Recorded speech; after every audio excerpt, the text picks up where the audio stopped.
যুবক ডাকদা বলেন, ও মা আপনি বলেন দুনিয়াতে কেউ যদি বা না করে আমি সন্তান আপনার দুধের ঋণ পরিশোধ করতে চাই। মা বলে ঠিক আছে তাই নাকি? বলে হ্যাঁ ঠিক আছে, যাও এলাকার সমস্ত গণ্যমান্য যারা আছে, যারা মাতুব্বার আছে, যারা মেম্বার আছে, চেয়ারম্যান আছে, তাদেরকে দাওয়াত দিয়ে আসো, তারা আগামীকাল সকালবেলা থাকবে। তুমি তাদের সামনে আমি মা যা চাইবো, আমি মার অভাব পূরণ করো, আমি মার ঋণকে তাদের সামনে পূরণ করে দিও, পরিশোধ করে দিও। এবার যুবক খুশি মনে চিন্তা করছে, মা তো টাকা চাইবে, আমার তো কোটি কোটি টাকার অভাব নাই, যত টাকা চাক আমি দিব, তবু মার দুধের ঋণ আমি পরিশোধ করতে চাই। এবার এলাকার গণ্যমান্য ব্যক্তি যারা আছেন সবাইকে দাওয়াত দিলেন, সমস্ত মেম্বার চেয়ারম্যানকে দাওয়াত দিলেন, মাতুব্বার টাইপের যারা আছে গণ্যমান্য সবাইকে দাওয়াত দিলেন। পরের দিন সকালবেলা আসবেন, তাদের সামনে সন্তান মার দুধের ঋণ পরিশোধ করবেন। এবার মা রাত্রেবেলা যখন ঘুমাইতে যাইবে, সন্তান মা ডাক দেখায়, ও সন্তান তোমার কাছে আমি একটা মুরগি ডিম দিলাম, এই ডিমটা তুমি সকালবেলা সকলের সামনে যদি এইভাবে আস্তভাবে দিতে পারো, আমি মায়ের দুধের ঋণ পরিশোধ মেনে নিলাম। শর্ত কি? একটা ডিম দিছে, ডিমটা যেইভাবে দিলাম সেইভাবে আমাকে দেওয়া লাগবে, তোমার কাছে রেখে দাও। সকালবেলা গণ্যমান্য ব্যক্তি যারা আসবে তাদের সামনে তুমি শুধু ডিমটা আমারে বুঝাইয়া দিও, তুমি ডিমটা বুঝাইয়া দিলে আমি বুঝবো তুমি আমার দুধের ঋণ পরিশোধ করে ফেলাইছো। সকালবেলা যুবক তো ঘুমায় আছে, ওই যুবক চিন্তা করতেছে ডিম রাখাই তো কোনো ঘটনা না, ওই কল্পনা করতে করতে বুকের উপর ডিমটা নিয়ে ঘুমায়া গেছে। সকালবেলা যখন এলাকার গণ্যমান্য ব্যক্তি আসেন, যুবক ঘুমায় আছে, মা ডাক দিছো, বাবা উঠবা না, তুমি না আজকে আমি মায়ের ঋণ পরিশোধ করবা, ও বাবা ওঠো। সব লোকগুলো সে হাজির হয়ে গেছে, তুমি ওঠো, তোমার কি ঘুম ভাঙে না? আমি মা আর দুধের ঋণ আজকে তুমি পরিশোধ করবা। সন্তানের ঘুম ভেঙে গেল। সন্তান ঘুম থেকে ওঠার পর বিরাজ করতে করতে মুখ ধুয়ে আসছে। সকলের সামনে আসার পরে মা বলতেছে, বাবা এই যে সবাই আছে গণ্যমান্য ব্যক্তি, বলো তুমি কি আসলে, আমি আবার জিজ্ঞাসা করতেছি, তুমি কি আমি মায়ের ঋণ পরিশোধ করতে চাও? তুমি কি আমি মায়ের দুধের ঋণ পরিশোধ করতে চাও? বলে হ্যাঁ করতে চাই।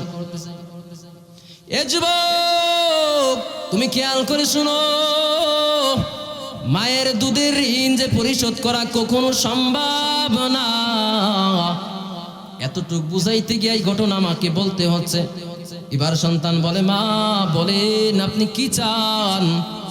আপনার এই দুধের ঋণ পরিশোধ করার জন্য আমি যা চাইবেন আমি তাই দিব। মা বলে, চাওয়ার আগে তোমার রাত্রে নামে একটা ডিম দিয়েছিলাম। বলে হ্যাঁ, সেই ডিমটা কোথায়? সন্তান ডাক দেখো, বাবা তোমাকে না সন্তান আমি একটা ডিম দিয়েছিলাম, ওই ডিমটা আমারে দাও। ডিমটা তুমি যদি আমারে দিতে পারো তাহলে আমি মায়ের ঋণ তোমারে বলেছিলাম শোধ হবে, পরিশোধ করা হয়ে যাবে। এবার সন্তান মায়ের কাছে জড়ায় ধরে বলে, আপনি যখন ডিমটা আমারে দিয়েছিলেন ওই ডিমটা আমি বুকের পরে নিয়ে ঘুমায়া গিয়েছিলাম কল্পনা করতে করতে, এক ঘুম দিয়ে উঠে দেখি রে মা ওই ডিমটা আমার পিঠের তলে পড়ে ফেটে ভেঙে চুরমার হয়ে গেছে। ও মা আজ তো ডিমটা আমি দিতে পারবো না। এবার মা ডাক দে বলে, একটা ডিম একটা রাতের জন্য তুমি আজ তো রাখতে পারো না, আমি মা তোমারে কত কষ্ট করে 4-5 বছর শিশু জীবন লালন পালন করলাম, কোনোদিন তোমার একটা হাত ভাঙলো না, কোনোদিন তোমার একটা আঙ্গুল ভাঙলো না, কোনোদিন তুমি কষ্ট পাইলে না, কোনোদিন তোমার শীতের কষ্ট দিলাম না, প্রসাবের উপরে তুমি ঘুমাইবা ঘুমাইতে দেই না, এই যে এতদিন আমি কষ্ট করলাম কোনোদিন তোমার কষ্ট দিতে দেই নাই, আর সামান্য একটা ডিম তুমি রাখতে পারো না, তাহলে একটু সন্তান চিন্তা করো আমি মা তোমারে কত কষ্ট করে লালন পালন করলাম। এবার সন্তান মায়ের পা জড়ায়া ধরে ডাক দে, কই রে মা আপনার দুধের ঋণ পরিশোধ করা সম্ভব না। আমি ভেবেছিলাম আপনার টাকা দিয়া সুখ শান্তি দিয়ে আপনার ঋণ পরিশোধ করে দিব। আসলে মা আপনার ঋণ পরিশোধ করা সম্ভব না। আমারে মাফ করে দেন, আমার ভুল হয়েছে রে মা, আমারে ক্ষমা করে দেন। মা ডাক দে কয়, রে বাবা, তুই যখন বিদেশের বাড়িতে ছিলি তুই আমার সাথে অনেকদিন কথা কম নাই। আমি মা কান্নাকাটি করেছিলাম, তখন মসজিদের হুজুর ইমাম সাহেব আমার কান্নার আওয়াজ শুনে ফেললেন। মসজিদের ইমাম গিয়া বলে, আম্মা জান আপনি কেন কান্না করেন? বলে, আমার সন্তান আজ দীর্ঘদিন প্রবাসে থাকে, অনেকদিন আমার সাথে ফোন দেয় না, টেলিফোন করে না, কথা বলে না। জানি না আমার সন্তানের কি হালত, আমার সন্তানের টেনশনে পড়ে আমি মা কান্নার আওয়াজ দিতেছি। এবার ইমাম সাহেব বলে, মা মনে হয় আপনার টাকার প্রয়োজন, এজন্য আপনি কান্নাকাটি করতেছে। মা ডাক দেখায়, মসজিদের ইমাম, আমার সন্তান লক্ষ লক্ষ কোটি টাকা দেওয়ার থেকেও যদি আমার সন্তান মোবাইল দেয়, টেলিফোন দেয়, একবার মা বলে ডাক দেয়, লক্ষ লক্ষ কোটি কোটি টাকা দেওয়ার থেকেও একবার মা বলে ডাক দিলে আমি মা তার থেকেও বেশি খুশি হয়ে যায়। আরে যুবক, এই জন্য যাদের মা দুনিয়াতে বেঁচে আছে,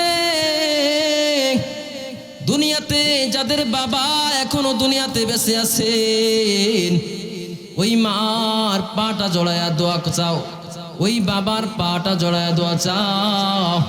ও মা, তোমার ঋণ তো আমি কোনো ঋণ পরিশোধ করতে পারবো না রে মা, আপনি আমারে মাফ করে দেন।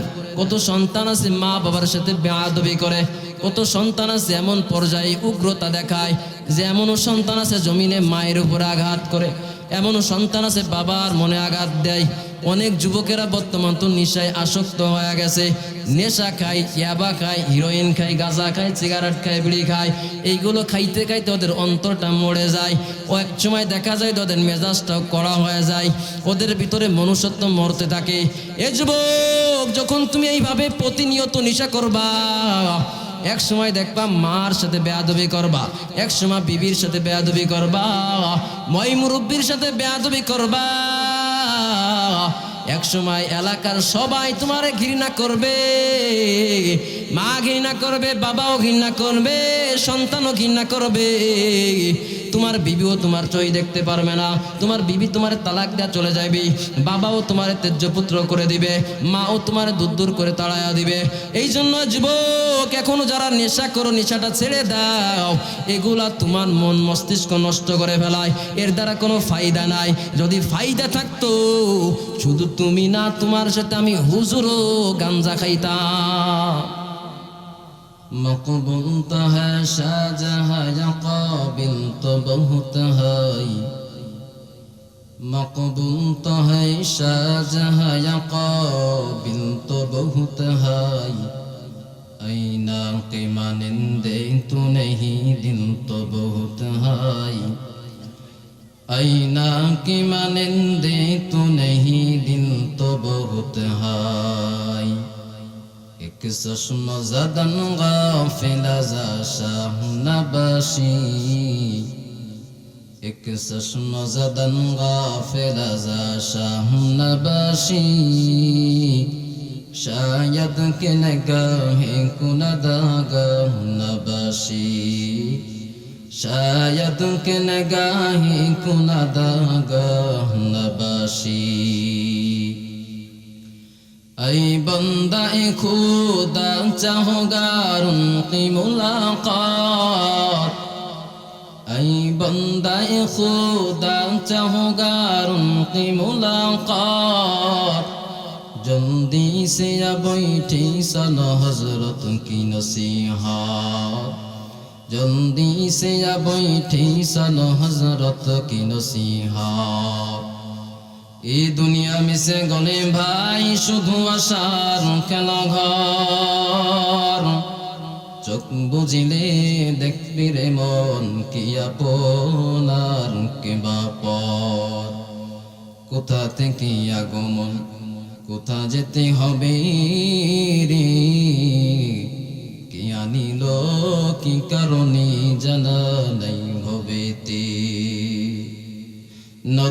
পথে নৌকা চালাও রে মাঝি ভাই, বেলা ডুবার আগে আমার উপর উঠতে চাই। ডুবে গেলে বেলারে আর উঠি না, ভেঙে গেলে মেলারে আর জমে না। কার প্রেমেতে রইলি ভুলে, আল্লাহরি ইনসান,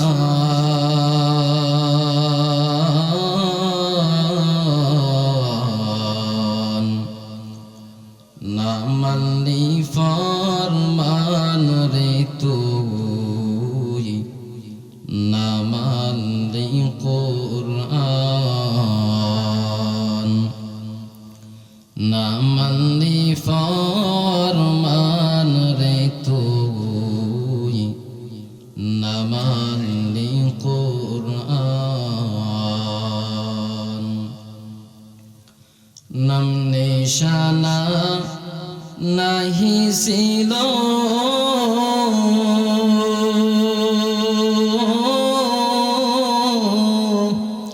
শিশু জীবন কে দিল, নাম নিশানা নাহি ছিল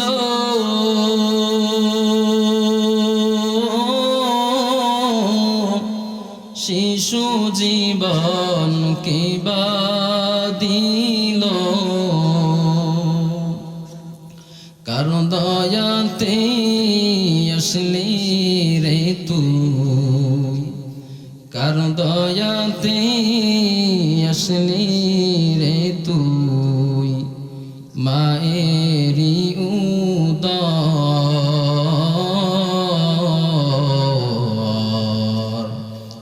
না মানলি ফরমান রে তুই, না মানলি কুরআন, না মানলি ফরমান রে তুই, না মানলি কুরআন। শিশু ছিলি জওয়ান হইলি,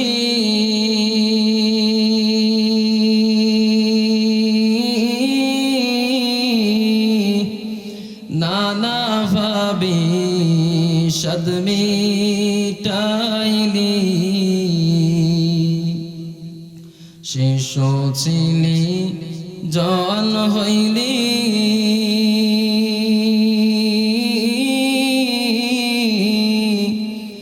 নানা ভাবে সাদ মিটাইলি,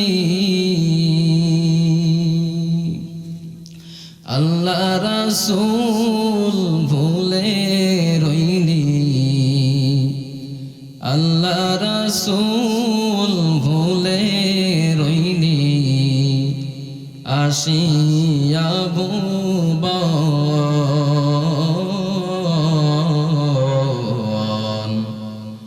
না মানলি ফরমান রে তুই, না মানলি কুরআন,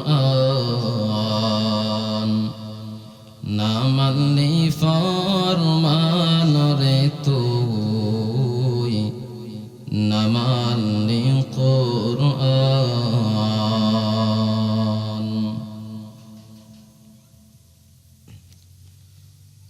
আলহামদুলিল্লাহ। ছাগলছেড়া আমডাঙ্গা উত্তরপাড়া যুব সমাজ ও মসজিদের উদ্যোগে দ্বিতীয় বার্ষিক ওয়াজ দোয়ার মাহফিল 10 ডিসেম্বর 2025 ইংরেজি রোজ বুধবার। আজকের মাহফিলের প্রধান অতিথি, বিশেষ অতিথি এবং দূর দূরান্ত থেকে আগত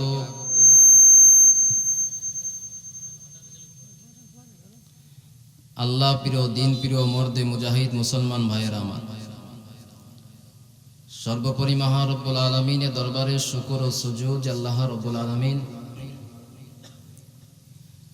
আপনাকে আমাকে দয়া করে ইহসান করে মায়া করে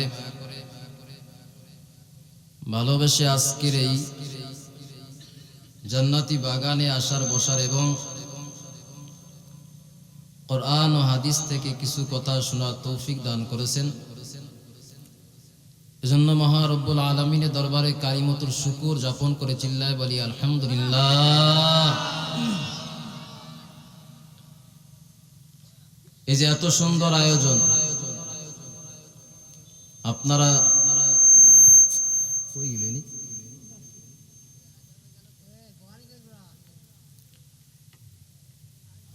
আপনার এলাকাবাসী যুবক ভাইয়েরা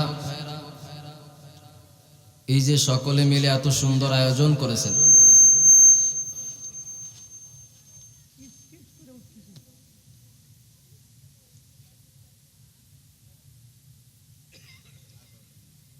এত সুন্দর আয়োজন করেছেন,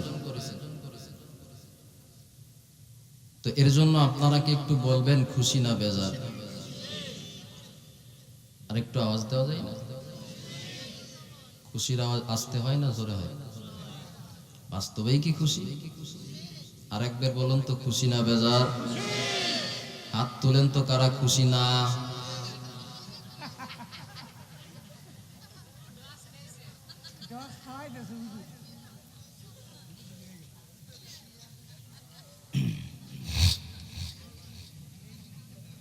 আসলে আপনারা খুশি না বেজার? মাশাআল্লাহ, সবাই খুশি। কারোর ভিতর কোনো ভেজাল আছে? তাহলে এত সুন্দর আয়োজনের জন্য আপনারা সবাই কি খুশি? ভাইয়েরা আমার, খুশি বা কেনই হবেন না? এটা কি দুনিয়াবি কোনো মজলিসে আসছেন? এই মজলিসের কত দাম একটু উদাহরণ দিব, আপনারা কষ্ট পাবেন? কষ্ট পাবেন? পিছনের যুবক ভাইরা মনে হয় কষ্ট পাবে। হ্যাঁ, দেখেন একজন বান্দা, আল্লাহর বান্দা, আমরা সবাই আল্লাহর বান্দা না? তো বেচারার খুব মারাত্মক অসুস্থ, তিনার সন্তানেরা সবাই খুব দামি দামি চাকরি করে, মোটামুটি ভালো অর্থ করি আছে। তো বাবার এই অসুস্থতা দেখে বাবাকে তিনারা হসপিটালে ভর্তি করে। হসপিটালের ডাক্তার যিনি ছিলেন বিশেষজ্ঞ, উনি পরীক্ষা নিরীক্ষা করে ছেলেদেরকে ওনার চেম্বারে ডাকেন। ছেলেরা চেম্বারে আসার পরে ওই ডাক্তার ডেকে বলল, ভাই আপনার বাবার যেই মারাত্মক রোগ হয়েছে, উনি আর সর্বোচ্চ 3 মাস বাঁচবেন। কয় মাস? 3 মাস। এজন্য ওনাকে চিকিৎসা দেওয়ার মতো কিছু নাই। এমন জটিল একটা রোগ হয়েছে, মনে করেন ক্যান্সার। চিকিৎসা আছে, যদিও বা আছে, কাজ হয়। কত হাজার হাজার লক্ষ লক্ষ মানুষ পৃথিবীর এই জমিনে ক্যান্সারে আক্রান্ত হয়ে দুনিয়া ত্যাগ করতেছে। তো সন্তানকে বাবার এই খবর যখন বলল, ওনারা বাবাকে হসপিটালে ভর্তি করেই বাসায় আসে। এখন বাসায় আসার পরে যিনি আম্মা জান আছে, মা আছে, উনাকে ঝুলে ঝুলে আবার বলে ফেলছে যে মা, আব্বা তোর বেশি দিন বাঁচবে না, উনি আর 3 মাস টিকবে, ডাক্তারে বলছে। আচ্ছা বলেন তো, স্বামীর এই কথা যদি কোনো স্ত্রী শোনে ভালো লাগবে? পাগল হয়ে যাবে না? তো স্ত্রী তখনই কাঁদতে কাঁদতে হসপিটালে দৌড় দিছে। তো গিয়ে তার হাত টিপতেছে, পাও টিপতেছে, হাত মুখ মুছাই দিতেছে, আর বলছে তুমি আর তো বেশি দিন ঠিক হয় না নে। এখন উনিও বলে ফেলাইছে কি যে তুমি আর বেশি দিন। আচ্ছা বলেন তো, যার মারাত্মক রোগ হয় তারা কি কেউ বলে? কেন বলে না? উনি যাও একটু বাঁচবে যদি শুনে, তাও আর ঠিক হয়। তুমি তো মহিলা মানুষ, একটু জ্ঞান কম, মা বোনের আবার রাগ করতে পারে। মহিলা মানুষ ঝুলে ঝুলে তো একটু মায়া বেশি বলে ফেলছে। এখন তো ওই বেচারার মনের ভিতরে যাও একটু ভাত টাত খাইতেছিল, খানা টানা, এখন তাও বন্ধ হয়ে গেছে। উনার মাথায় এখন টেনশন, ওই ডাক্তাররা আমি কোন সময় সুযোগ পায় জড়াইয়া দেব। এখন রাত্রেবেলা যখন নাইট ডিউটিতে ডক্টর আছেন আর ফ্যামিলির কেউ বাহিরে, সবাই ভিতরে নাই, উনি আস্তে করে পিছন দরজা দিয়ে ঢুকে একেবারে ডাইরেক্ট ডাক্তারের চেম্বারে গেছে। চেম্বারে যাওয়ার পর ওনার পাও জড়ায় ধরছে যে স্যার আপনার যত টাকা লাগে, যত পয়সা লাগে সব আমি দিব, শুধু এর বিনিময়ে আপনি আমার এই রোগের জন্য একটা ওষুধ লিখে দেন। এখন ডাক্তারও তো জানে যে এই রোগের কোনো কি নাই, চিকিৎসা নাই। এখন এই বেচারা যশোই চাচা বাবা কয়ে তাড়াইতে চাচ্ছে, উনি কোনোভাবেই যাচ্ছে না, এমন ভাবে পাওয়ারে ধরছে, ডক্টর বেচারাও পড়েছে একটা বিপদ। মুরব্বী মানুষ, বাবার বয়সী, কিভাবে তাকে তাড়ায়? এজন্য ডক্টর একটু তার কাছ থেকে রেহাই পাওয়ার জন্য, ভালো করে শুনেন, রেহাই পাওয়ার জন্য বলল চাচা আপনার জন্য একটা ওষুধ পাইছি।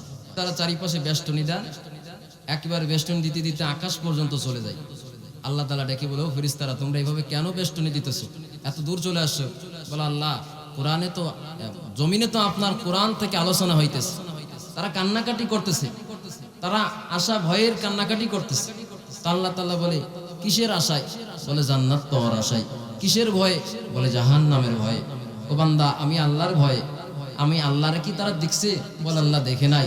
জান্নাতকে দেখছে? বলে না দেখে নাই। জাহান্নামে দেখছে? বলে না দেখে নাই। আল্লাহ তারা না দেখেই আপনার উপরে কাঁদছে, আপনার উপরে আশা করতেছে, জান্নাতের আশা করতেছে, জাহান্নামের ভয় করতেছে।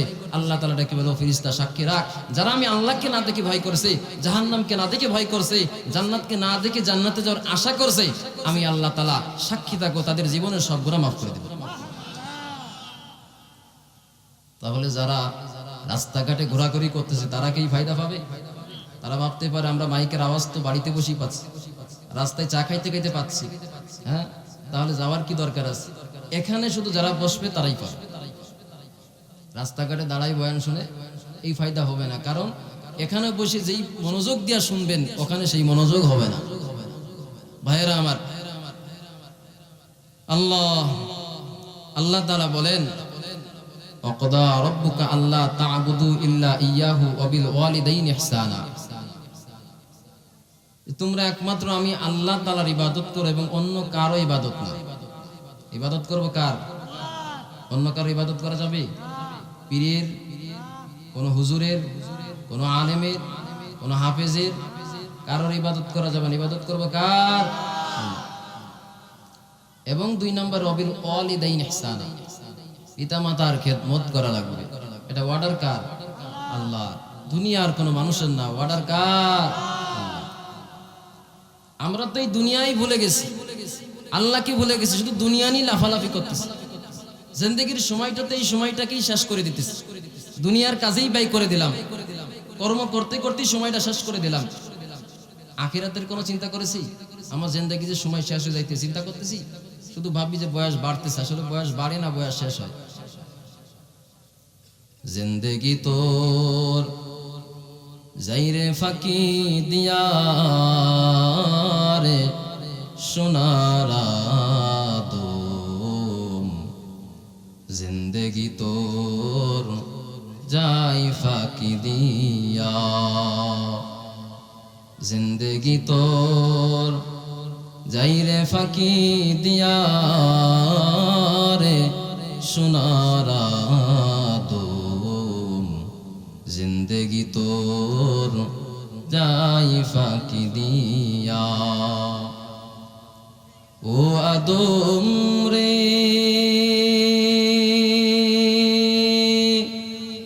কামিনী রই কলেতে, কাল ঘুমেতে রইলি তুই, সারা নিশি কাটাইলি তুই ঘুমাইয়া ঘুমাইয়া রে সোনার আদম, জিন্দেগি তোর যাই ফাঁকি দিয়া, জিন্দেগি তোর যাই রে ফাঁকি দিয়া রে সোনার আদম, জিন্দেগি তোর যাই ফাঁকি দিয়া। ও আদম রে বাদ ধরিয়া গেছে দাড়ি, দন্ত আছে গোটা চারি,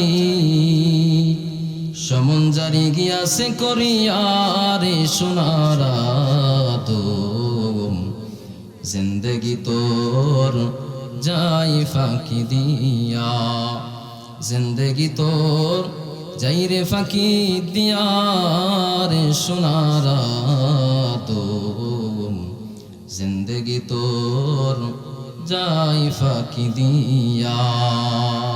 ঠিক না বেটি? জিন্দগি আমার ফাঁকি দেওয়া যাচ্ছে, এই জন্য জিন্দগিটা কাজে লাগাইতে হবে। কার? আওয়াজ দিয়া বলেন কার? ঘুমাইছে নাকি আপনাদের? হাত তুলেন তো একটু, হাতটা একটু নাড়া দেন। ঘুমাইছে কারোর? আল্লাহ সবাইকে কবুল করুক, চিল্লা বলেন আমিন। হাত নামা।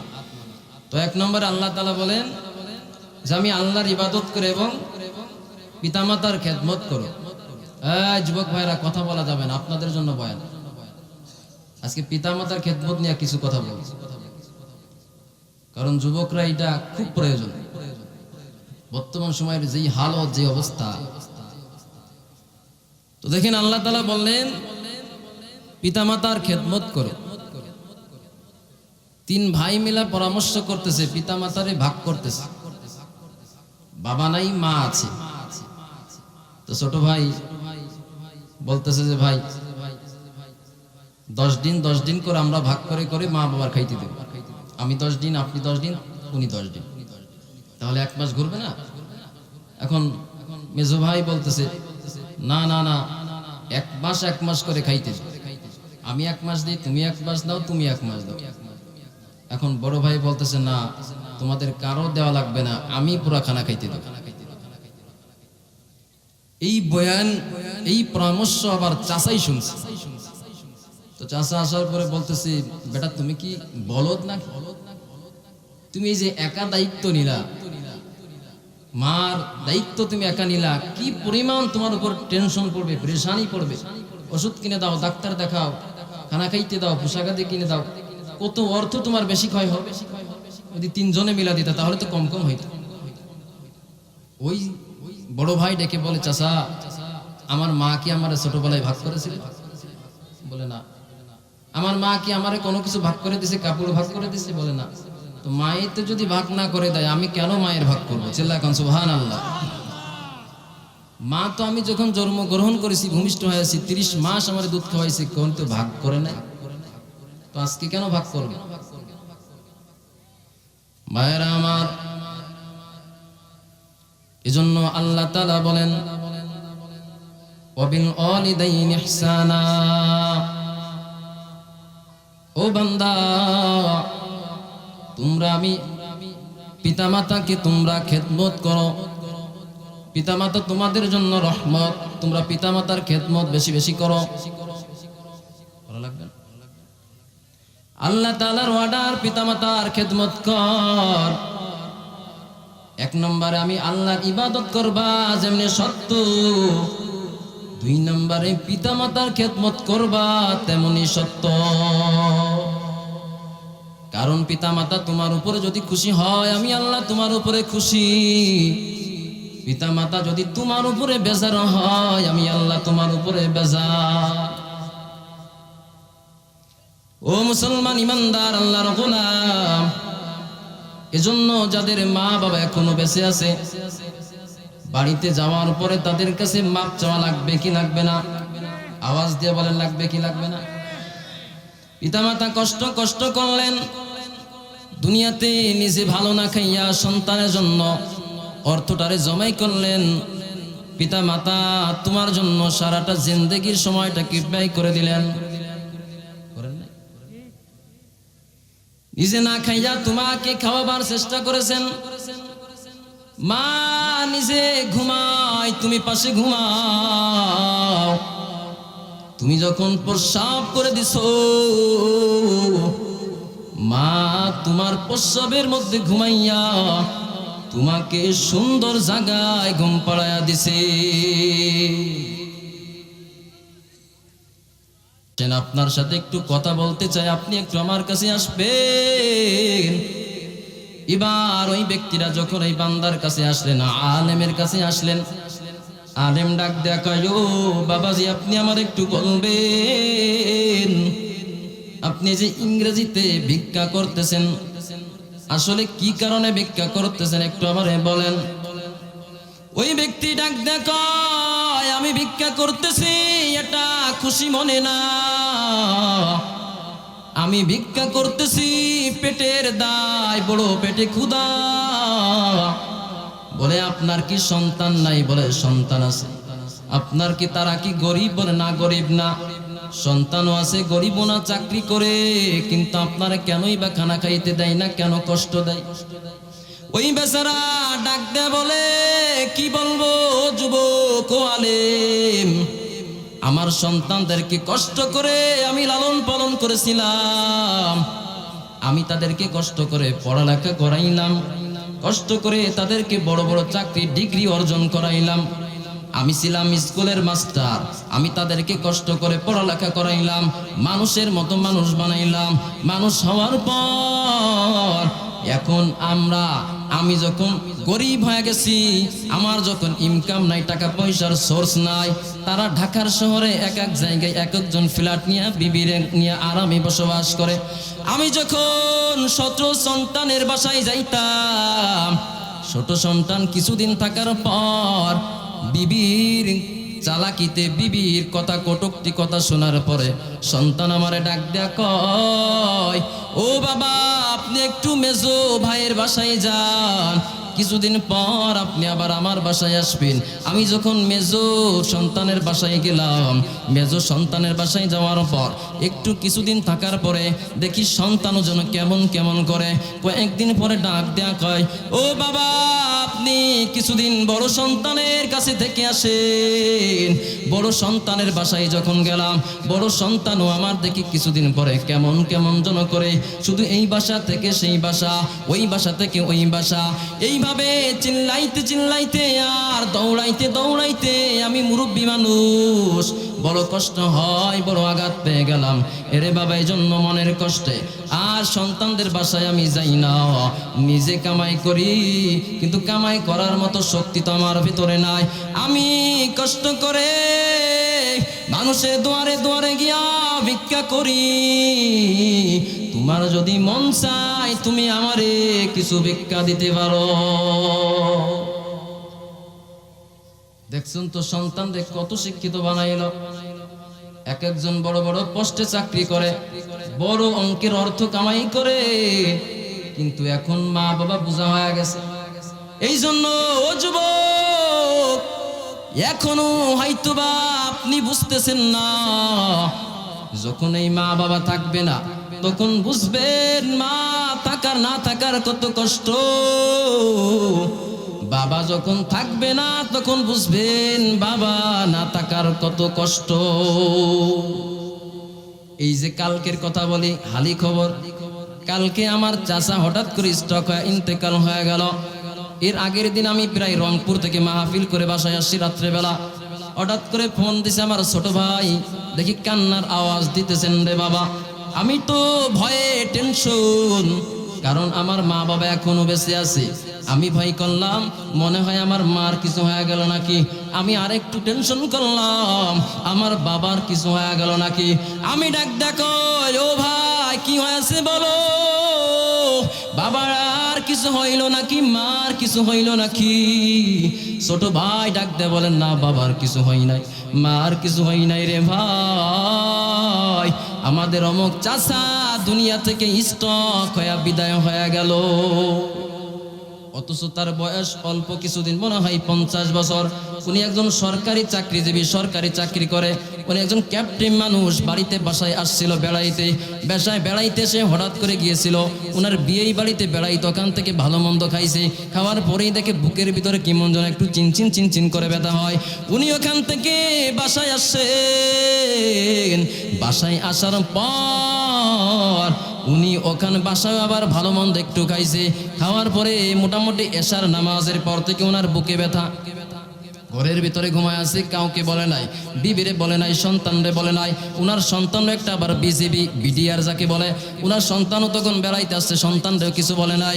উনি নিজের ভিতরে কষ্ট চাপা নিয়া বাসার ভিতরে শুয়ে আছে, বুকের ভিতরে ব্যথা, বুকের বড় যন্ত্রণা, বুকের যন্ত্রণায় উনি ছটফট করতেছেন। ঠিক সেই মুহূর্তে ওনার সন্তান যখন রাস্তা দিয়া যাইতেছিলেন বাসার সামনে দিয়া, দেখে বাবাই ছটফট করতেছে আর কান্নাকাটি করতেছে, চিনচিন করে কি যেন বলতেছে। এবার সন্তান গিয়া দেখে বাবা লাফালাফি করতেছে, বুকে হাত দেয়া, বুকের ব্যথায়। এবার আমার ছোট ভাইরে ডাক দিছে, তাড়াতাড়ি জলদি করে আয়, আমার বাবার জন্য কি শুরু হয়েছে, ব্যথা শুরু হয়েছে, আমার বাবা অনেক কষ্ট পাইতেছে, একটু আয়, আমার বাবার একটু হসপিটালে নেওয়া লাগবে।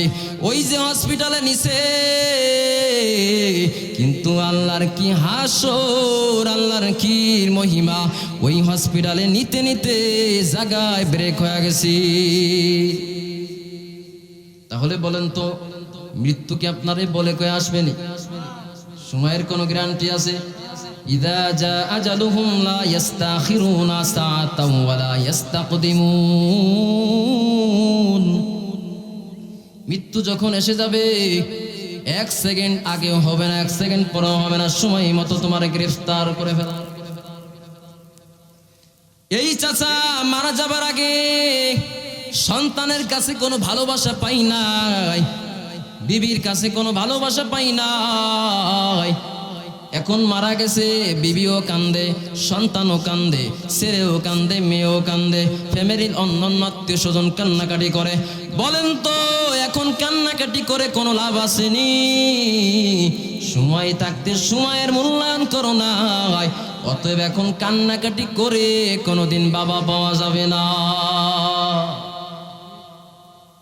এই জন্য যুবক, এখনো সময় আছে, যাদের পিতামাতা বেঁচে আছে, ওই মার পাওটা জড়ায় ধরেন, বাবার পাওটা জড়ায় ধরে বলেন, ও মা, কত অন্যায় করতে, কত কষ্ট আপনারে দিলাম, আপনি আমারে মাফ করে দেন। দেখবেন মার দিলটা এত নরম, এতই নরম। সন্তান যদি একবার মা বলে ডাক দেয়, দেখবেন সন্তানের ওই মায়ের ডাকে মার দিলটা নরম হয়ে যায়। যাই কি যাই না? এরে যুবক, এখনো সময় আছে, এখনো দুনিয়ার ময় থেকে ফিরো। এখনো সময় থাকতে মা বাবা যাদের বেঁচে আছে, মা বাবার কদর করো, তাদেরকে খেদমত করো, আদর যত্ন করো, তাদের সাথে সৎ আচরণ করো। আল্লাহ তাআলা বলেন, তারা যদি একটু আওয়াজ দেয়, তোমার জিন্দেগির সব আমল ধ্বংস হয়ে যাইবে। কারণ আল জান্নাতু তাহতা আকদামিল উম্মাহাত, মায়ের পায়ের নিচে তোমার জান্নাত রেখে দিলাম। অতএব মা তোমার উপরে যদি খুশি হয়ে যায়, তোমার কোনো টেনশন নাই, কোনো পেরেশানি নাই। মা খুশি হয়ে যদি দোয়া করে, আল্লাহ তোমার ওই দোয়াকে কবুল করে নিবে। এজন্য পিতামাতা যাদের বেঁচে আছে, তাদের কাছে দোয়া নেওয়া দরকার আছে না নাই? আছে না নাই? ভাইয়েরা আমার, এজন্য যাদের মা বাবা বেঁচে আছে, ফুরায় গেলে কিন্তু পাওয়া যাবে না। যাবে নাকি?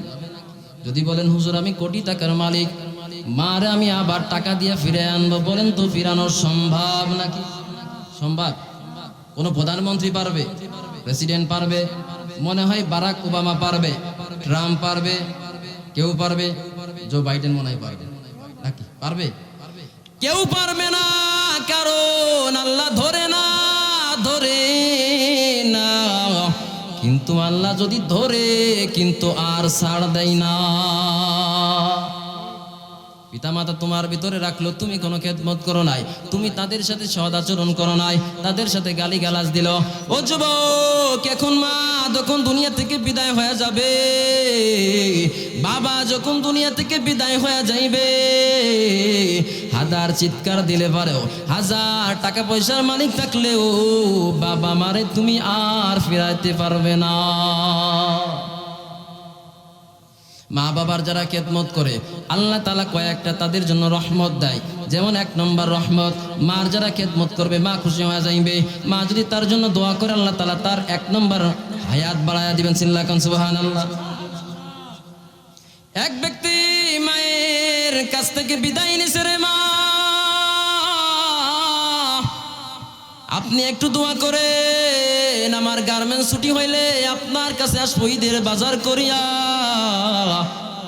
ঈদের বাজার করে আমি আপনার কাছে আসবো। ও মা, আপনারা ঈদের বাজার করবেন না, আমি ঈদের বাজার করে আসবো। আমি গার্মেন্টসে চাকরি করে ঈদের আগে ছুটি হয়ে যাইবে, ছুটি হয়ে যাওয়ার পর ও মা আপনাদের জন্য আমি ঈদের বাজার করে নিয়ে আসবো। সন্তান এবার চলে গেল ডিউটিতে, বাসা থেকে বিদায় নিয়ে, মার কাছ থেকে বাসাতে বিদায় নিয়ে যখন ডিউটিতে চলে গেল, ও যুবক খেয়াল করে শুনবা, বিদায় নিয়ে যখন চলে গেছে গার্মেন্টসে কাজ করতেছে, হঠাৎ কোন সময় যেন আগুন ধরে গেছে, চারিপাশে আগুন আর আগুন, বের হওয়ার কোনো সুযোগ নাই। সবাই ছাদের উপরে চলে গেল, ছাদের উপরে গিয়া যার যার ফ্যামিলির সাথে সংযোগ চালু করে দিল। সবাই মায়ের সাথে কথা কয়, মা আমার বিদায় দিয়া দেন, বাবার সাথে কথা কয়, ও বাবা আপনি আমার বিদায় দিয়া দেন, মনে হয় আর আপনাদের সাথে সাক্ষাৎ হবে না। এবার এই বান্দাটা, আল্লাহর এই বান্দা যে মায়ের কাছ থেকে বিদায় নিয়ে আসলো, মা আপনার সাথে আমি দেখা করব, আপনার জন্য ঈদের বাজার করে নিয়ে আসবো। এবার যখন ওই গার্মেন্টসের ভিতরে আগুন, এবার সেও মোবাইল ধরাইল, মা রিসিভ করলো, রিসিভ করার পরে মারে ডাক দেখাই, ও মা আমার গার্মেন্টসের চারিপাশে আগুন রে মা, বলে ভাই আমি বাঁচবো না রে মা, আমি তো চাচ্ছিলাম আমি এই গার্মেন্টস ছুটি হওয়ার পরে বন্ধ হয়ে যাবে, ঈদের বাজার করে নিয়ে যাবো রে মা, মনে হয় আপনার ঈদের বাজার করা হবে না রে মা, মনে হয় বাবার জন্য ঈদের বাজার করা হবে না। ও মা, গার্মেন্টসের ভিতরে আগুন ধরে গেছে রে মা, মা পাগল পারা হয়ে গেছে। মা ডাক দেখায়, ও সন্তান তুমি ভয় পেও না, বিচলিত হয় না, আল্লাহর কাছে কান্নাকাটি শুরু করে দাও। ও বাবা একটু দেখো তোমার পাশে কোনো ডিপ টিউবওয়েল আছে নাকি, ডিপ টিউবওয়েলের পানিটা ছেড়ে দাও, ডিপ টিউবওয়েলের পানিটাও যদি ছাড়ো আগুনটা তোমার কাছে ফস করে আসতে পারবে না, নিকট আসতে পারবে না। ডাক দেখায় মা, ওই গার্মেন্টসের উপরে যত পানি ছিল সব পানি ছেড়ে দিছে, আর কোনো পানি বাকি নাই, পানি ছাড়ার মতো কোনো পানি নাই, নিচের 7 তলা গার্মেন্টস সব পুড়ে গেছে। আমরা কিছু মানুষ সাথে আছি রে মা, মনে হয় আপনার সাথে আর সাক্ষাৎ হবে না রে মা। মা ডাক দেয়া কয়, রে বাবা বিচলিত হোস না রে বাবা, এই বলে মা সন্তানদের সান্ত্বনা দেওয়ার চেষ্টা করতেছে। এবার ওই গার্মেন্টসের নিচে যারা আশপাশের এলাকার মানুষ ছিল তারা তাকায়া দেখি কিছুক্ষণ পর ওই যে হাত দিয়ে ইশারা করতেছিল, বাঁচাও আমাদেরকে বাঁচাও, কিছুক্ষণ পর দেখে সেই হাতগুলো বন্ধ হয়ে গেল, নিচে চলে গেল। কিছুক্ষণ পর মাথাগুলো কেমন যেন নিচে চলে গেল, আর দেখা গেল না রে বাবা। দেখেন মৃত্যুটা কত কাছে, মায়ের কাছ থেকে শেষ বিদায় নিয়ে আসছিল রে মা, আমার বিদায় দিয়া দেন, যখন ছুটি হয়ে যাইবে আপনাদের জন্য গার্মেন্টসের যখন ছুটি হয়ে যাইবে আপনাদের জন্য বাজার সদাই করে ঈদের মার্কেট করে নিয়ে আসবো। কিন্তু দেখেন ঈদের মার্কেট করা হইল না, দুনিয়া থেকে বিদায় হয়ে গেল। ওরে মুসলমান, এজন্য কখন মৃত্যু আসবে এ কেউ বলতে পারে না। এজন্য মা যাদের বেঁচে আছে রে বাবা, এখনই তাদের কাছ থেকে মাপ চেয়ে নাও, পরবর্তীতে মাপ চাওয়ার আর কোনো সুযোগ আসেনি। মায়ের সাথে বেয়াদবি যদি করো, মা যদি মনে কষ্ট পেয়ে যায়, আর যদি মা তোমার জন্য বদদোয়া করে, তাহলে তোমার জীবনটা বরবাদ হয়ে যাইবে, তোমার জীবনটা ধ্বংস হয়ে যাইবে। পয়গম্বর মুসা আলাইহিস সালাতু ওয়াস সালামের নাম শুনছেন নাকি আপনারা? শুনেন নাই? মুসা আলাইহিস সালাতু ওয়াস সালাম জলিল কদর পয়গম্বর 5 জনের ভিতরে তিনি একজন ছিল।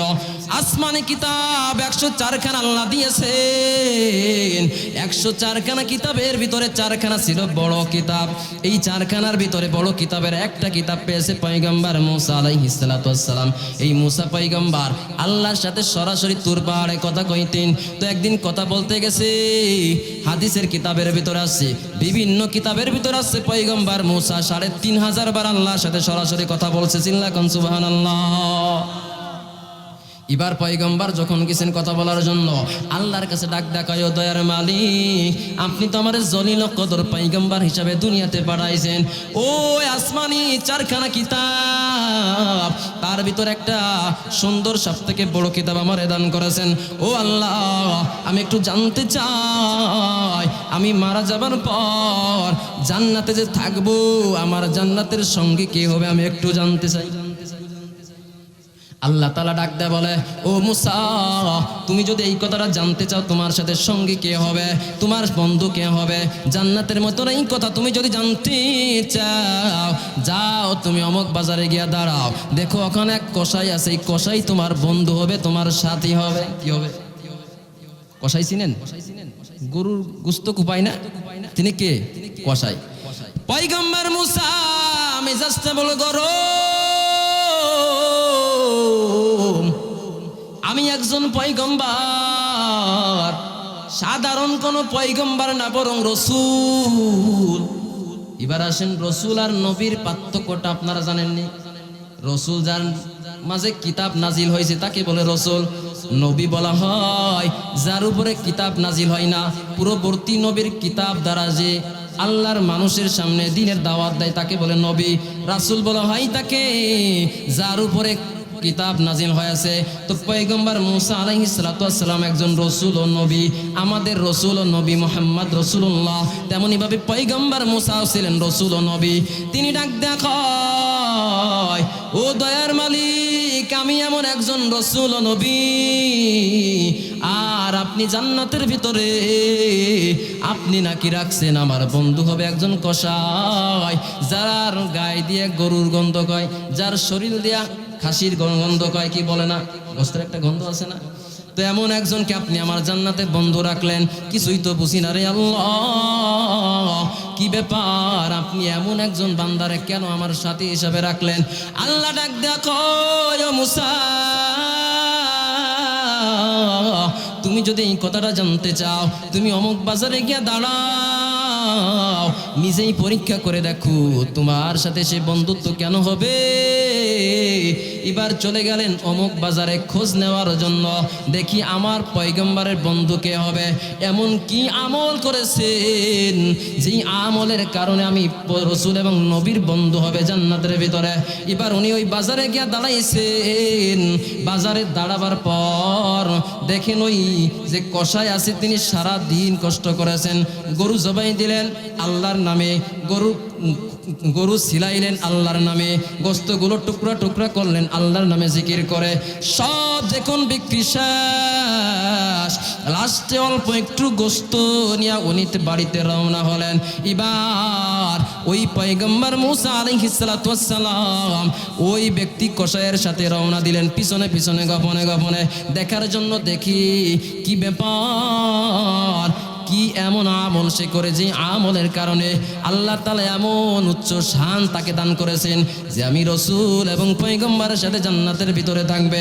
এবার চলে গেলেন তিনার বাড়িতে, যাওয়ার পর দেখি ওই কসাই বাড়িতে গেলেন, সুন্দরভাবে গোসল করলেন, গোসল করার পর ওই যে মাংসটুকু নিয়েছিল, গোস্তটুকু নিয়ে গিয়েছিল, ওই গোস্তটুকু সুন্দরভাবে রান্না করলেন, সুন্দর করে রান্না করার পর নিয়ে গেলেন একটা ছোট্ট কুড়ে ঘরের ভিতরে। কুড়ে ঘরের ভিতর পয়গম্বর মুসা আলাইহিস সালাতু ওয়াস সালাম ওখানে উকি দিয়া দেখলেন, আসলে দেখি কি কাজ করে, গোস্ত রান্না করে কোথায় নিয়ে যায়, দেখে বৃদ্ধ একজন মা, বৃদ্ধ মাকে তিনি গালে তুলায়া তুলায়া খাওয়াইতেছেন, আর মা দোয়া করতেছেন, রে আল্লাহ, আমার সন্তান সারাদিন কষ্ট করে আসার পর বাড়িতে আসার পরে রান্না করে ওই গোস্ত দিয়ে আমার খানা খাওয়াইলো, ও দয়ার মালিক আমার আল্লাহ, আপনি আমার সন্তান রে জান্নাতে দিয়েন, শুধু জান্নাতে না বরং পয়গম্বর আমাদের জামানার পয়গম্বর মুসা আলাইহিস সালাতু ওয়াস সালামের সঙ্গী হিসাবে কবুল করে না। আল্লাহ তাআলা মায়ের দোয়াকে কবুল করেছেন। এবার পয়গম্বর মুসা ডাক দেখায়, ও দয়ার মালিক, এখন আমি বুঝলাম কেন আপনি একজন কসাইকে আমার জান্নাতের ভিতরে বন্ধু হিসাবে প্রেরণ করবেন। এই ব্যক্তি তো সাধারণ মানুষ না, যদিও বা ইনি কসাই, কিন্তু ভিতরে ভয় আছে কার, খেদমত করছে কার, আল্লাহর। শুরুতেই বলছিলাম দুইটা আমল আল্লাহ খুশি হয়ে যায়, এক নম্বরে আল্লাহর ইবাদত করা, দুই নম্বরে অবিল ওয়ালিদাইন ইহসানা, মা বাবার খেদমত করা। অতএব এই বেচারার ভিতরেও দুইটা আমল আছে। দুইটা আমল থাকার কারণে আল্লাহ তাআলা এত খুশি হয়ে গেছে। মা দোয়া করেছেন, মা দোয়াকে আল্লাহ কবুল করেছেন। কবুল করার কারণে পয়গম্বর মুসার সাথে একই জান্নাতে বন্ধু হিসাবে থাকবে। বুঝছেন তো ব্যাপারটা কি? মা বাবার দোয়া দরকার আছে না নাই? আছে দরকার। ভাইয়েরা আমার, বিশেষ করে যুবকদের বলতে চাই, ও আমার কলিজার টুকরা যুবক, আজকে এখন হয়তো বা বুঝতেছো না, যাদের মা আছে, যাদের মা নাই, যাদের বাবা নাই, ওদের কাছে গিয়া জিজ্ঞাসা করে দেখো, বাড়িতে গিয়া যাদের মা আছে ডাক দিবেন রে মা, বাবা যাদের আছে ডাক ডাক বলবেন বাবা। কিন্তু যাদের মা নাই, যাদের বাবা নাই রে, বাড়িতে যাওয়ার পরে মা বলে ডাক দেওয়ার মতো কেউ নাই, বাড়িতে ডাক দেওয়ার মতো বাবাও নাই। হাজারো যদি কান্নাকাটি করে কবরের পাশে গিয়া কান্নার আওয়াজ দেয়, বলেন তো এই মা কি তার আওয়াজের জবাব দিবে? মা এত মহব্বত করে ভালোবাসেন যে মা নিজে না খাইয়া সন্তানের জন্য পাগল থাকে। তাকে কি থাকে না? মা বাবা একসাথে খানা খায়, বাবাই তাকায় দেখে মা খানা খাই না,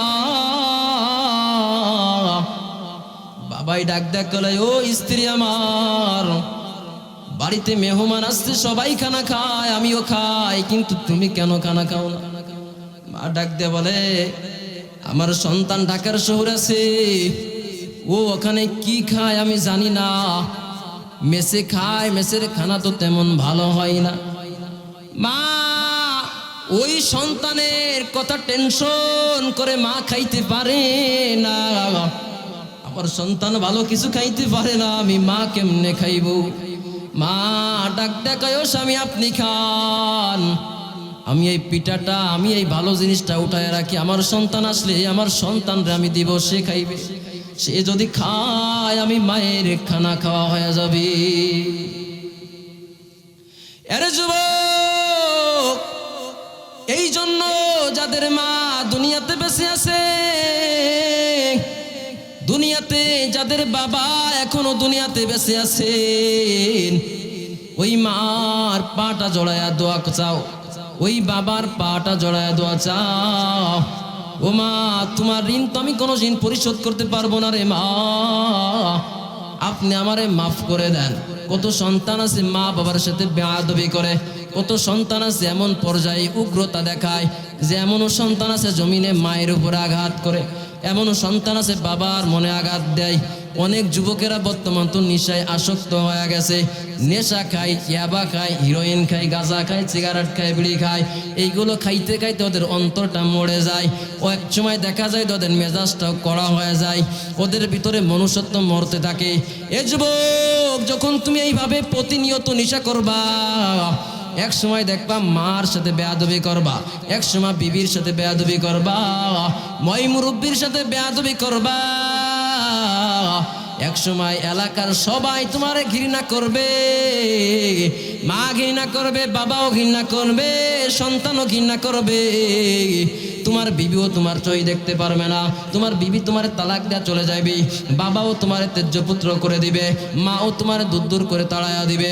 এই জন্য যুবক, এখনো যারা নেশা করো, নেশাটা ছেড়ে দাও, এগুলা তোমার মন মস্তিষ্ক নষ্ট করে ফেলায়, এর দ্বারা কোনো ফায়দা নাই। যদি ফায়দা থাকতো, শুধু তুমি না, তোমার সাথে আমি হুজুরও গাঞ্জা খাইতাম। কোনো ফায়দা আছে নি? বলতে পারবেন যে এই ফায়দা আছে? হ্যাঁ ফায়দা আছে, সাময়িক। শুনছি গাঁজা খাওয়ার পরে নিজের প্রেসিডেন্ট ভাবে, এতটুকু ফায়দা আছে যে নিজের নিজে কি ভাবে? প্রেসিডেন্ট ভাবে, এছাড়া কোনো ফায়দা আছে?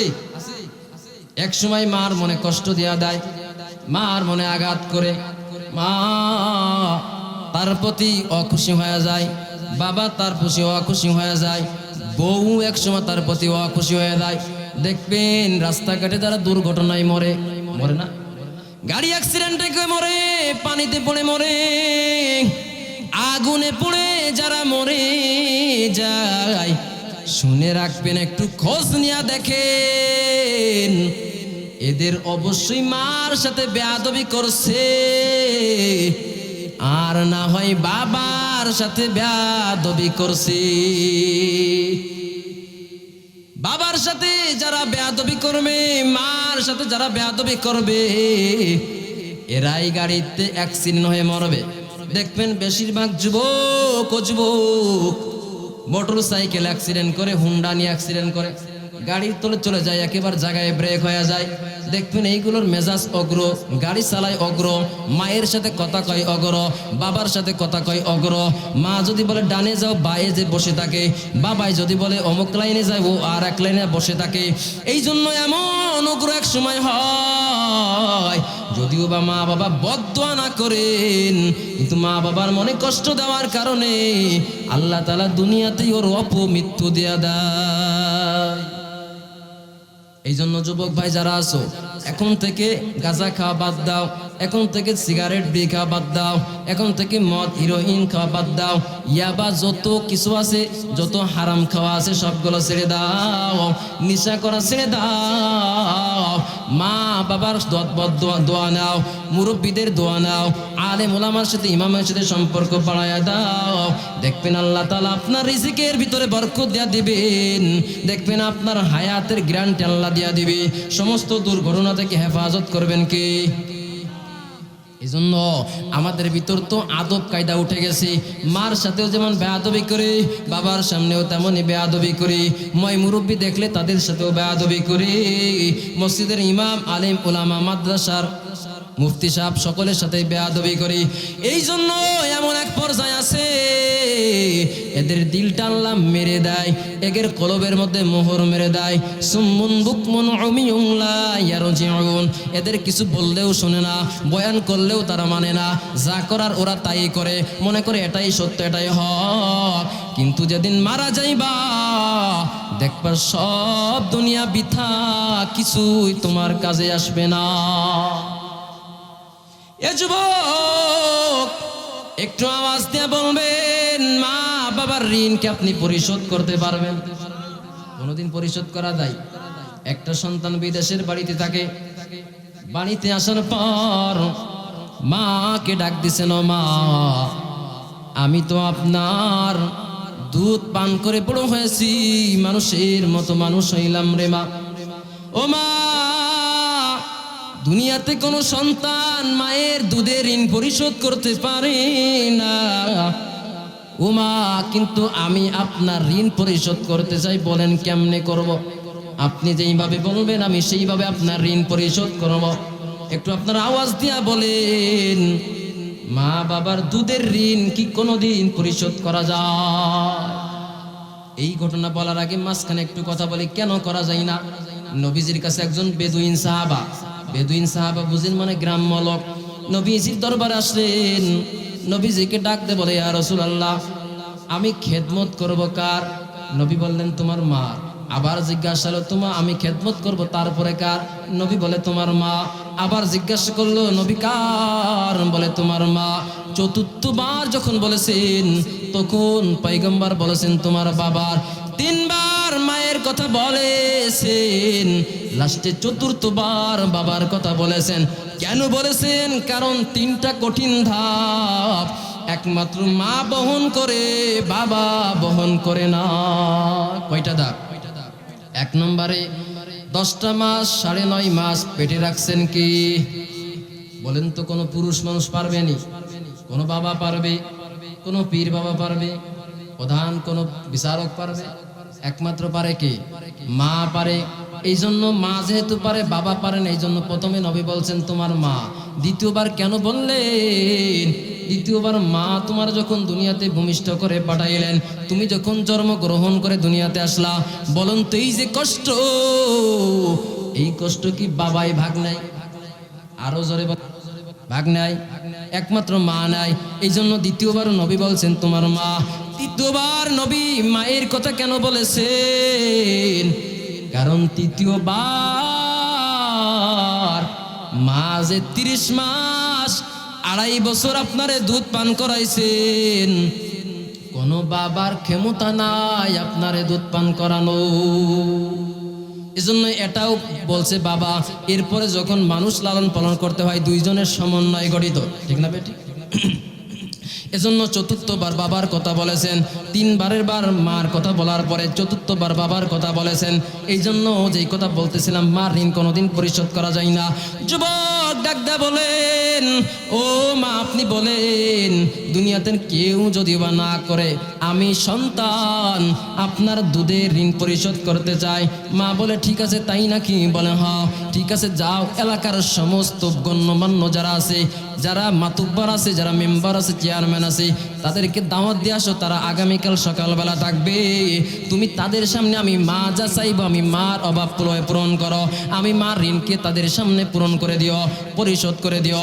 এবার যুবক খুশি মনে চিন্তা করছে, মা তো টাকা চাইবে, আমার তো কোটি কোটি টাকার অভাব নাই, যত টাকা চাক আমি দিব, তবু মার দুধের ঋণ আমি পরিশোধ করতে চাই।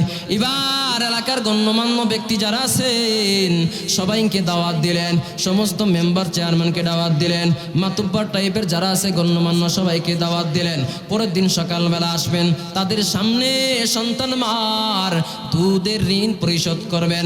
এবার মা রাত্রেবেলা যখন ঘুমাইতে যাইবে, সন্তান মা ডাক দেখায়, ও সন্তান তোমার কাছে আমি একটা মুরগি ডিম দিলাম, এই ডিমটা তুমি সকালবেলা সকলের সামনে যদি এইভাবে আস্তভাবে দিতে পারো, আমি মায়ের দুধের ঋণ পরিশোধ মেনে নিলাম। শর্ত কি? একটা ডিম দিছে, ডিমটা যেইভাবে দিলাম সেইভাবে আমাকে দেওয়া লাগবে, তোমার কাছে রেখে দাও। সকালবেলা গণ্যমান্য ব্যক্তি যারা আসবে তাদের সামনে তুমি শুধু ডিমটা আমারে বুঝাইয়া দিও, তুমি ডিমটা বুঝাইয়া দিলে আমি বুঝবো তুমি আমার দুধের ঋণ পরিশোধ করে ফেলাইছো। সকালবেলা যুবক তো ঘুমায় আছে, ওই যুবক চিন্তা করতেছে ডিম রাখাই তো কোনো ঘটনা না, ওই কল্পনা করতে করতে বুকের উপর ডিমটা নিয়ে ঘুমায়া গেছে। সকালবেলা যখন এলাকার গণ্যমান্য ব্যক্তি আসেন, যুবক ঘুমায় আছে, মা ডাক দিছো, বাবা উঠবা না, তুমি না আজকে আমি মায়ের ঋণ পরিশোধ করবা, ও বাবা ওঠো। সব লোকগুলো সে হাজির হয়ে গেছে, তুমি ওঠো, তোমার কি ঘুম ভাঙে না? আমি মা আর দুধের ঋণ আজকে তুমি পরিশোধ করবা। সন্তানের ঘুম ভেঙে গেল। সন্তান ঘুম থেকে ওঠার পর বিরাজ করতে করতে মুখ ধুয়ে আসছে। সকলের সামনে আসার পরে মা বলতেছে, বাবা এই যে সবাই আছে গণ্যমান্য ব্যক্তি, বলো তুমি কি আসলে, আমি আবার জিজ্ঞাসা করতেছি, তুমি কি আমি মায়ের ঋণ পরিশোধ করতে চাও? তুমি কি আমি মায়ের দুধের ঋণ পরিশোধ করতে চাও? বলে হ্যাঁ করতে চাই। এ যুবক তুমি খেয়াল করে শুনো, মায়ের দুধের ঋণ যে পরিশোধ করা কখনো সম্ভব না, এতটুক বুঝাইতে গিয়ে এই ঘটনা আমাকে বলতে হচ্ছে। এবার সন্তান বলে, মা বলেন আপনি কি চান? আপনার এই দুধের ঋণ পরিশোধ করার জন্য আমি যা চাইবেন আমি তাই দিব। মা বলে, চাওয়ার আগে তোমার রাত্রে নামে একটা ডিম দিয়েছিলাম। বলে হ্যাঁ, সেই ডিমটা কোথায়? সন্তান ডাক দেখো, বাবা তোমাকে না সন্তান আমি একটা ডিম দিয়েছিলাম, ওই ডিমটা আমারে দাও। ডিমটা তুমি যদি আমারে দিতে পারো তাহলে আমি মায়ের ঋণ তোমারে বলেছিলাম শোধ হবে, পরিশোধ করা হয়ে যাবে। এবার সন্তান মায়ের কাছে জড়ায় ধরে বলে, আপনি যখন ডিমটা আমারে দিয়েছিলেন ওই ডিমটা আমি বুকের পরে নিয়ে ঘুমায়া গিয়েছিলাম কল্পনা করতে করতে। এক ঘুম দিয়ে উঠে দেখি রে মা, ওই ডিমটা আমার পিঠের তলে পড়ে ফেটে ভেঙে চুরমার হয়ে গেছে। ও মা, আজ তো ডিমটা আমি দিতে পারবো না। এবার মা ডাক দে বলে, একটা ডিম একটা রাতের জন্য তুমি আজ তো রাখতে পারো না। আমি মা তোমারে কত কষ্ট করে 4-5 বছর শিশু জীবন লালন পালন করলাম, কোনোদিন তোমার একটা হাত ভাঙলো না, কোনোদিন তোমার একটা আঙ্গুল ভাঙলো না, কোনোদিন তুমি কষ্ট পাইলে না, কোনোদিন তোমার শীতের কষ্ট দিলাম না, প্রসাবের উপরে তুমি ঘুমাইবা ঘুমাইতে দেই না। এই যে এতদিন আমি কষ্ট করলাম, কোনোদিন তোমার কষ্ট দিতে দেই নাই। আর সামান্য একটা ডিম তুমি রাখতে পারো না, তাহলে একটু সন্তান চিন্তা করো আমি মা তোমারে কত কষ্ট করে লালন পালন করলাম। এবার সন্তান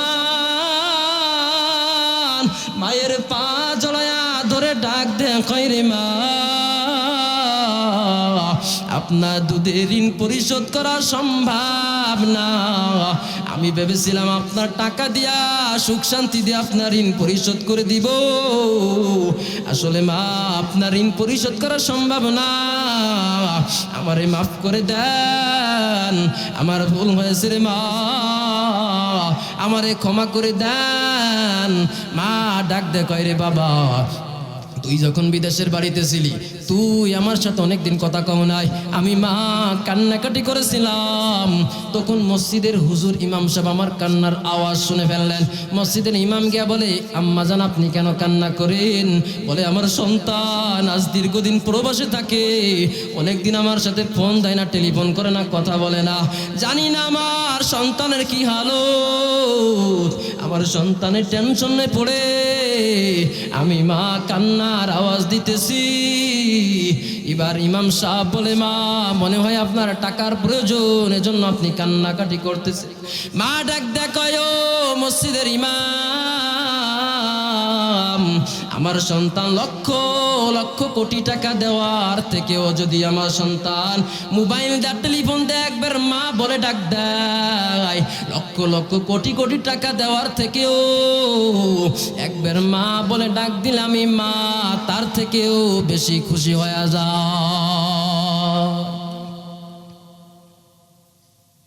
এই জন্য যুবক, এখনো যারা মা বেঁচে আছে মার পাউটা জড়ায় ধরবা, এখনো যাদের বাবা বেঁচে আছে রে যুবক, বাবা থাকলে বাবার পাউটা জড়ায় ধরে কান্না করে দিবা।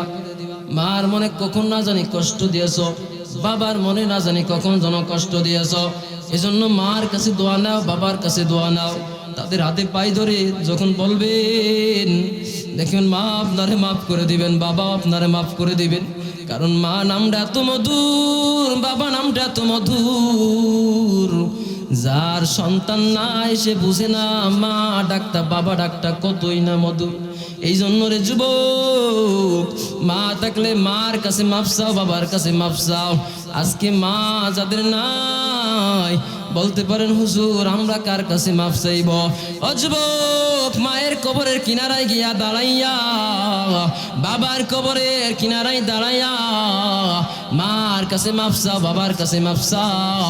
মা কবর থেকে যদিও বা জবাব দিতে পারবে না, বাবাও যদিও বা জবাব দিতে পারবে না, কিন্তু হয়তো বা হতে পারে মা বাবা তোমার আওয়াজ, তোমার ডাক শুনবে। এই জন্য বাবারা, যাদের মা বাবা বেঁচে আছে, বিশেষ করে যুবক ভাই, তোমরা মা বাবার খেদমত করিও। মা বাবার বর্তমান এই পরিমাণ আশ্রয় প্রকল্পে মা বাবা, বৃদ্ধ মা বাবাকে রাখতেছে, আল্লাহ না জানুক 10 বছর পর আমাদের কি হালত হবে। এতটুক চিন্তা করে যে আমিও একদিন বাবা হইব, আমিও একদিন চাচা হইব, আমিও একদিন বৃদ্ধ হইব, সেদিন কিন্তু আমার এই টাকা পয়সা, আমার এই শারীরিক শক্তি আমার কোনো কাজে আসবে না, সেদিন কিন্তু আমার সন্তান হবে। সেদিন যদি তারা আমাকে আশ্রয় প্রকল্পে রেখে আসে, আমাকে খাইতে না দেয়, ভিক্ষা করে খাইতে হয়, একটু নিজের সেই জায়গা দাঁড় করায়ও। সে কিছুদিন আগে আমি একটা বাজারে একটা মহিলাকে দেখছিলাম, অনেকের কাছে বলছি আমার যারা সাথে থাকে, তো ওই মহিলাকে দেখতে মানে একেবারে আমার মায়ের মতো। তো উনি দাঁড়ায় আছে কিছু তরি-তরকারি নেওয়ার জন্য, হ্যাঁ, তা ওই তরি-তরকারি নিতে গিয়ে ওনাকে ঝাড়ি দিছে। তো আমি ওই যেখানে বসেছিলাম, দেখি আমার এত কষ্ট লাগলো যে এই বৃদ্ধার জায়গায় যদি আমার মা থাকতো আসলেই, তাহলে আমি কিভাবে সহ্য করতাম, কিভাবে আমি সহ্য করতাম যে আমার মা আজকে ভিক্ষা করতেছে, কিভাবে আমি সহ্য করতাম যে আমার বাবা ভিক্ষা করতেছে। এই জন্য ভাইরা, অনেক আছে লজ্জায় ভিক্ষা করে না, কিন্তু ভিতরে ভিতরে থুকে থুকে কাঁদে, ভিতরে নিজে নিজে একেবারে ধ্বংস হয়ে যাইতেছে। সন্তানের প্রতি তারা অখুশি, ছেলের প্রতি অখুশি, মেয়ের প্রতি অখুশি।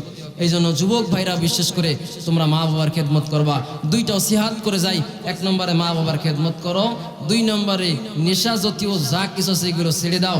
এগুলো তোমার কোনো উপকার হবে না, এগুলো তোমার শুধু ক্ষতি ছাড়া কোনো উপকার হবে না, কোনো উপকার নাই। এই জন্য এখন বুঝতেছ না, কিন্তু যখন বয়স হয়ে যাবে তখন বুঝবা। তোমার কিডনি নষ্ট হয়ে যাবে, তোমার লিভার নষ্ট হয়ে যাবে, তোমার সমান ফুসফুসি নষ্ট হয়ে যাবে, তখন বুঝবা হাজার ডাক্তার বেটে খাওয়াইলেও তুমি এগুলো থেকে আর সুস্থ হইতে পারবে না। এই জন্য ভাইরা, বর্তমান যুবকরা দুর্বল হয়ে যাইতেছে। কেন? এই নেশার কারণে।